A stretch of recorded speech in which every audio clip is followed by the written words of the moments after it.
ஒரு வழியா engineering counselling முடிஞ்சு போச்சு. இப்போ ரெகுலரா எனக்கு என்ன மாதிரி கொஸ்டின் வருதுன்னா, சார் எங்களுடைய சர்டிஃபிகேட் ஒரு காலேஜில் மாட்டிக்கிட்டு இருக்கு சார். அதை விட ரொம்ப முக்கியமாக என்னுடைய பணம் வந்து பார்த்தீங்கன்னா ஒரு காலேஜில் மாட்டிக்கிச்சு சார். இதை எப்படி சார் வாங்குறது அப்படின்னு நிறைய பேர் கேட்டுட்டு இருக்காங்க. நிறைய பேருக்கு இந்த பிரச்சனை கிடையாது. காலேஜ் பிடிக்கல, அங்கே வந்து நான் தெரியாமல் சர்டிஃபிகேட்டை கொடுத்துட்டேன், பணத்தை கொடுத்துட்டேன், இந்த மாதிரி பிரச்சனையில் நிறைய பேர் இருக்காங்க. இதை வந்து நம்ம ரெண்டு டைப்பாக பிரிக்கலாம். ஒன்று வந்து பார்த்தீங்கன்னா, அதாவது காலேஜில் போய் சேர்ந்துருப்பாங்க, அந்த காலேஜ் அவங்களுக்கு பிடிக்காது, கோர்ஸ் பிடிக்காது, ஆனால் பணம் கட்டியிருப்பாங்க, சர்டிஃபிகேட்டை கொடுத்துருப்பாங்க. பணத்தை கொடுக்காம நிறைய கல்லூரிகள் ரொம்ப அலைய விடுறாங்க, மாணவர்களை பெற்றோர்களையும் அலைய விடுறாங்க. இது ஒரு டைப்பு. ரெண்டாவது வந்து இன்ஜினியரிங் கவுன்சிலிங் வழியாக போனவங்களுக்கு இந்த டிஎஃப்சியில் கொண்டு போய் ஒரு பணத்தை கட்டியிருப்பீங்க அப்வோர்டு ரிசல்ட்டுக்காக. நான் டிஎஃப்சியில் கட்டின பணம் எனக்கு திரும்பி வருமா சார்? நான் வந்து இந்த அப்வோர்டு ரிசல்ட்டில் கிடைச்ச காலேஜுக்கு நான் போகவே இல்லை, டிஎஃப்சியில் கட்டின பணம் நமக்கு வருமா அப்படிங்கிற ஒரு கேள்வியோட நிறைய பேர் இருக்கீங்க. இந்த வீடியோ எல்லாத்துக்குமே ஒரு பதிலாக இருக்கும். முதல்ல ஒரு விஷயத்த சொல்லிக்கிறேன். பிடிச்சிருந்து தான் ஒரு காலேஜில் நீங்கள் சேர்ந்துருப்பீங்க. இப்போ ஏதோ ஒரு காரணத்தினால அது பிடிக்காம உங்களுக்கு இருக்குது. அது எதுக்காக பிடிக்காம இருக்குன்னு எனக்கு தெரியல. காலேஜ் ரொம்ப தூரமாக இருக்கலாம், காலேஜில் யாரும் படிக்காமல் கூட இருக்கலாம்.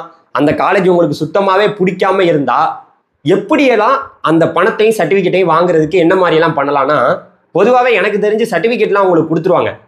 நம்மளுடைய இந்தியாவில் பல்கலைக்கழக மானிய குழுன்னு ஒன்று இருக்குது. அதாவது யூனிவர்சிட்டி கிராண்ட் கமிஷன் அப்படின்னு ஒன்று சொல்கிறாங்க. அவங்களுடைய அந்த ரூல்ஸ் என்ன சொல்லுதுன்னா, செப்டம்பர் 30 வரைக்கும் நீங்கள் எங்கே சர்டிஃபிகேட்டு பணமெல்லாம் கொடுத்துருந்தாலும் ரிட்டர்ன் போய் வாங்கிக்கலாம் அப்படின்னு சொல்கிறாங்க. ஆனால் தமிழ்நாட்டில் அதை எல்லா கல்லூரிகளும் ஃபாலோ பண்ணுறாங்களான்னு கேட்டிங்கன்னா, இங்கே வேறு நடைமுறை. ப்ரைவேட் காலேஜில் இப்போ நிறைய பேர் இன்ஜினியரிங் வந்து, அதாவது வந்து டீம்டு யூனிவர்சிட்டியில் கூட சேர்ந்துருப்பீங்க. அதே போல் அண்ணா யூனிவர்சிட்டிக்கு கீழே இருக்கக்கூடிய அஃபிலியேட்டட் காலேஜில் சேர்ந்துருப்பீங்க. நீங்கள் ஒரு ப்ரைவேட் இன்ஸ்டிடியூஷன்ஸில் சேர்ந்துட்டீங்கன்னு வச்சுங்களேன், உங்களுக்கு சேர்ந்துட்டு பிடிக்கலைன்னா அவங்கள்ட்ட எந்த லெவலுக்கு, எப்படி ரொம்ப பாசமாக நேசமாக அப்படியே கெஞ்சி எப்படி வந்து சர்டிஃபிகேட்டையும் பணத்தையும் வாங்க முடியுமோ அந்த லெவலுக்கு நீங்கள் இறங்கி போய் தான் வாங்க முடியும். கொஞ்சம் பணிவாக பேசணும், பணிவோடு பேசணும். ஒன்று பணிவு இருக்கணும், அப்படி இல்லைன்னா அரசியல் பலம் இருக்கணும். ரெண்டு இது இருக்கணும். யாராவது உங்கள் ஊரில் உங்களுக்கு நல்ல பெரிய ஆள் தெரிஞ்சவங்க இருந்தால் அழைச்சிட்டு போனீங்கன்னா ஈஸியாக அந்த பணத்தையும் சர்டிஃபிகேட்டையும் வாங்கிடலாம். இல்லை அப்படி இல்லை சார் அப்படின்னா, தினம் உங்களுக்கு ஒரு காலேஜில் உங்களை அலைய விட்டாங்கன்னா கண்டிப்பாக நீங்கள் முடிஞ்ச லெவலுக்கு, சார் எங்கள் குடும்ப சூழ்நிலை சார், தெரியாமல் இவ்வளோ தூரம் வந்து சேர்ந்துட்டேன் சார், என் பிள்ளைக்கு வந்து பார்த்தீங்கன்னா பிடிக்கல சார் காலேஜு, அவன் ஊருக்கு பக்கத்துலேயே படிக்கணும்னு ஆசைப்பட்றான், சர்டிஃபிகேட்டு பணத்தெல்லாம் கொடுத்துருங்க சார்னு நீங்கள் கல்லூரியில் போய் கேட்டிங்கன்னா கட்டாயமாக உங்களுக்கு கொடுத்துருவாங்க. இது ஒரு டைப்பு. இந்த மாதிரி சார் நான் டிஎஃப்சியில் போயிட்டு இன்ஜினியரிங் கவுன்சிலிங் நடந்துட்டு இருந்துச்சுல, அதில் நிறைய பேர் வந்து டிஎஃப்சியில் கொண்டு போய் சர்டிஃபிகேட்லாம் கொடுத்துருப்பீங்க.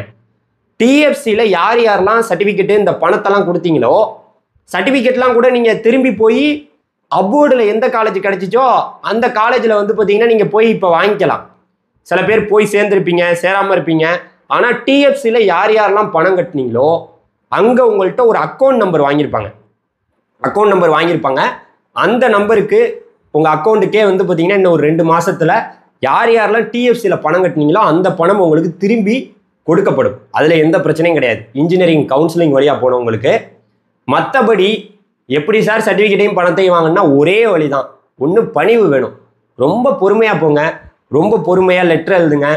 அந்த காலேஜில் இருக்கக்கூடிய டீனு, பிரின்சிபலு இவங்க எல்லாத்தையும் பாருங்கள். சார் எனக்கு பையனுக்கு பிடிக்கல, இங்கே இருக்கக்கூடிய கிளைமேட் செட் ஆகலை, ஏதோ ஒன்று, அது என்ன ரீசனாக கூட இருக்கலாம், ரொம்ப தூரமாக இருக்கலாம், இல்லை பிடிக்காம கூட இருக்கலாம். இந்த மாதிரி நிறைய பிரச்சனைகளால் மாணவர்கள் நிறைய பேருக்கு வந்து சர்டிஃபிகேட்டை கொடுக்க மாட்டோம், பணத்தை கொடுக்க மாட்டோம் அப்படின்லாம் சொல்லிகிட்டு இருக்காங்க. இது எல்லாருக்கும் இந்த பிரச்சனை இல்லை, சில மாணவர்களுக்கு இன்னும் இருக்குது. இதுக்கு ஒரே தீர்வு, இந்த தீர்வு மட்டுமே. நீங்களாக தான் ப்ரைவேட் காலேஜாக இருந்தால் நீங்களாக தான் போய் கேட்கணும். கவர்மெண்ட் காலேஜ்லாம் அசால்ட்டாக கொடுத்துருவாங்க. இன்னும் தமிழ்நாட்டில் பேராமெடிக்கல் கவுன்சிலிங், எம்பிபிஎஸ் கவுன்சிலிங் அதெல்லாம் வந்து பார்த்திங்கன்னா இன்னும் கொஞ்சம் கொஞ்சமாக எல்லாமே வந்து பார்த்திங்கன்னா முடியாமல் இருக்குது. அதனால் நிறைய மாணவர்கள் திடீர்னு இப்போ ஒரு காலேஜில் கூட படிச்சுட்டு இருப்பாங்க, எனக்கு அந்த கவுன்சிலிங்கில் சீட்டு கிடச்சிருச்சு, சர்டிஃபிகேட்டையும் பணத்தையும் கொடுங்கன்னு கூட கேட்பாங்க. இந்த மாதிரியெல்லாம் வரக்கூடிய கேட்டகிரியில் வர்றவங்களுக்கு நான் என்ன சொல்கிறேன்னா, நீங்கள் சேர்ந்த கல்லூரியில் எந்த லெவலுக்கு பக்குவமாக பேசி வாங்க முடியுமோ வாங்கிருங்க, கொடுத்துருவாங்க. ஆனால் ஒன்றே ஒன்று என்னென்னா, ப்ராசஸிங் பணம் அப்படின்னு ஒன்று இருக்குங்க. இப்போ குறைந்தது ஒரு 5000, ஒரு 6000, 7000 ப்ராசஸிங் ஃபீஸாக பிடிச்சிக்கிடுவாங்க தான். அதை நீங்கள் சேரும்போதே யோசிக்கணுமா இல்லையா? இப்போ ஒரு கல்லூரி, இப்போ நானே ஒரு கல்லூரி நடத்துகிறேன், உங்களை வச்சு ஒரு 4 லட்சம் சம்பாதிக்கலாம். இன்ஜினியரிங்னா உங்களை வச்சு 4 லட்சம் இல்லை, ஹாஸ்டலோட சேர்த்தா 10 லட்சம் ரூபா சம்பாதிக்கலாம் ஒரு பையனை வச்சு. உண்மையா இல்லையா? அவன் எப்படி ஒரு பையனை வந்து அட்மிஷன் போட வச்சு அவன் சம்பாதிக்கலான்னு ஆசைப்பட்டு அவன் ஜாலியாக வந்து சேர்ந்துட்டு வேணான்னு சொல்லிட்டு போனால் எப்படி சொல்லுங்க? அவனுக்கு தானே வருத்தம், ஒரு சீட்டு போகுதே அப்படின்னு ரொம்ப கஷ்டப்படுவாங்க காலேஜ் எல்லாம். உண்மை அதுதான். ஏன்னா நீங்கள் கல்லூரி போய் சேர்றதுக்கு முன்னாடியே அதை யோசிச்சிருக்கணும். அதெல்லாம் நான் முன்னாடியே சொல்லியிருக்கேன் என்னுடைய சேனலில். இப்போ ஒரே வழி, அந்த கல்லூரியில் போய் கேளுங்க, கண்டிப்பாக சர்டிஃபிகேட்டை கொடுப்பாங்க, பணத்தையும் கொடுத்துருவாங்க.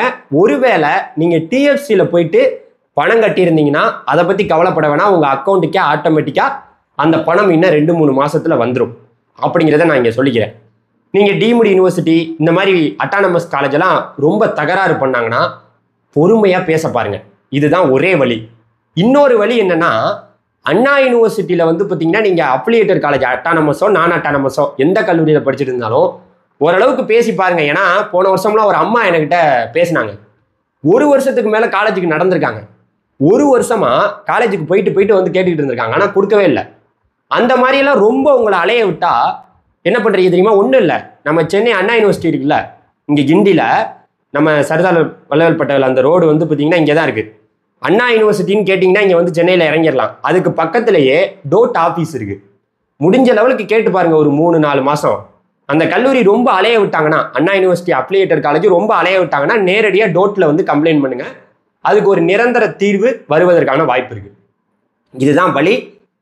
முடிஞ்ச லெவலுக்கு நம்ம சுமூகமாக பேச பார்க்கணும். ஏன்னா தனியார் கல்லூரிகள்கிட்ட நம்ம வந்து வாக்குவாதம் பண்ண முடியாது, நம்ம நினைச்சதெல்லாம் நம்ம பேச முடியாது. ஏன்னா அவன் தனியார், அவன் சொல்கிறதான் இங்கே எல்லாரும் கேட்டாகணும். நம்ம ஏன் போய் சேர்ந்தோம் அப்படின்னு கேட்பான், நீ எதுக்கு வந்த அப்படின்னு கேட்பான். ரூல்ஸ் எல்லாம் நிறையா இருக்குது, ஆனால் எந்த ரூல்ஸையும் யாரும் மதிக்க போகிறதில்ல.